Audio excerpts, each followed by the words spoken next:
Welcome back.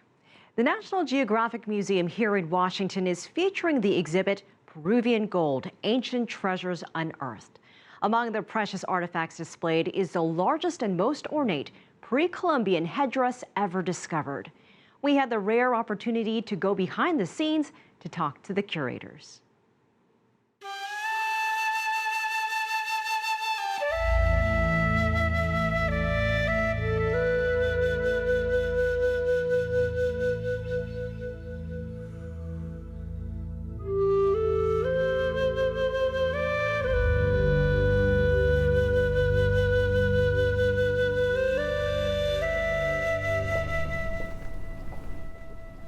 Would this be considered one of the earliest forms of jewelry, and who would have worn these ornaments? Well, they've found them in graves of both men and women, so they weren't restricted to men, that women would have worn this too, and they would have been for ceremonial use, probably everyday use. It would have been hard to have a big thing in front of your mouth for speaking, but it would have added sort of attention and splash and gold to any ceremony that you were attending. It would have showed your rank and your status in the group if you had a beautiful gold ornament.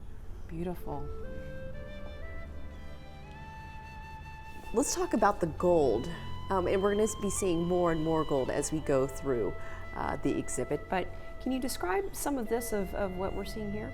This case is, we've put a number of different objects in so you could sort of see the process from beginning to end. We have a piece of natural gold. There's an ingot from the Moche era, so that you see how they use the metallurgical skills to produce the ingot, and then it was hammered very thin into very thin sheets to maximize the use of the precious metals. And you can see this very early serpent cutout that's probably a couple thousand years old, and you see how thin and fine they were able to work the gold. And where would this have been found? These were probably all found in grave sites. Said almost all the things in the exhibition are from burial sites. Some of them were found archeologically, and others were found by looters, and they end up in the art market. But now they're back in museums so people can understand and learn from them. And as we're walking through here, I'm noticing a lot of masks. This is just the first of many that are through the exhibit. And can you talk about the significance of the masks for this civilization and what we'll see? The masks were used sort of throughout. There are many different cultures represented, but they were often helped a deceased person in the transition to the afterworlds. And what are we able to tell by looking at these various artifacts? Because you mentioned that there was no lettering, there was not really any form of written communication. What can we learn from this? Well, without a writing system, we use archaeology to understand the culture. So when we find the objects in context, you can learn about who they would have been associated with, and who got the gold and who got the lesser, the copper artifacts. But this one too, you can see the large ear spools and the way they valued transformation a great deal. So he's got the fangs of a feline, which are a powerful cat, which was something associated with leaders, and the shape of his eyes tells you that this is a god and not a human. So they use different ways to help the transition of the leader to the afterworld, but also to teach somebody coming after and finding this tomb. They would have understood when they went to venerate the ancestors that this was a very important person. So Kathy, we're walking onto some of these gold cups. Yes. These beautiful ceremonial cups. All of the cups in this case have marine themes, so that the fishery off the coast of Peru is still one of the most productive in the world, and obviously as a food source this was very important to the people, and they revered the marine creatures. I love this one cup because you can see the water line, and there are fish below and birds above in the design of it, so it's a lovely piece. And I haven't seen anything quite like this before. Can you describe what this is and who would have worn this? This is a pretty spectacular piece. When you look at it, there are hundreds and hundreds of tiny, tiny beads, which would have each had to have been drilled by hand. They're made of turquoise, and the gold beads at the top look like vertebrae. It almost looks like fish vertebrae, so that the care and attention. So this would have been worn by a person of the absolute highest rank, because it's spectacular, you can imagine.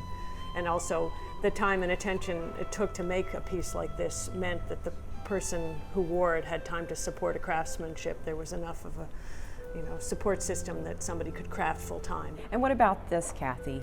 This is, again, we wanted to show people that the ceremonial use of these things, it wasn't just the shiny gold, it was also things made noise, they moved. That was all part of the adding to the presence of the leader or the status of the people. So in this crown, for instance, those little sequins or bangles would have made noise as they walked, so not only would they have sparkled in the sun, they would have also made noise, and this would have waved in the wind, so it would have sort of drawn attention to the person wearing it. And this is called El Tocado, the masterpiece. Can you talk to us about it's huge, the detail involved in this. What is this exactly?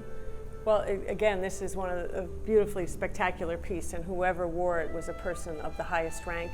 And you can see the bangles would have made noise, the tongue would have moved back and forth. You can see in the jangles, everything would have sort of added to the aura. The person wearing this would have been pretty spectacular. And it's the largest pre-Columbian headdress ever discovered, is that right? I believe in South America, yes.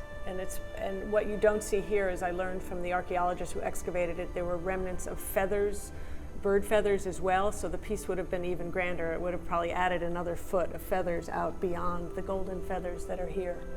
Kathy, can you just talk about the value of this entire exhibition to the culture and to education for Peruvians and for South Americans? I think it's sort of, as the bad commercials say, it's priceless to them really, because it's understanding that there was a very sophisticated culture that existed before the Spaniards came, and they were capable of very fine craftsmanship. They were a highly structured society, so they were capable people.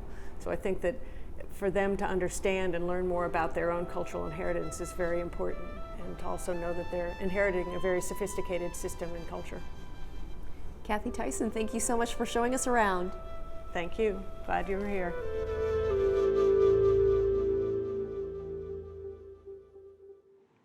In 1532, Francisco Pizarro, the Spaniard conquistador, was paid a roomful of gold for releasing an Inca that he later executed.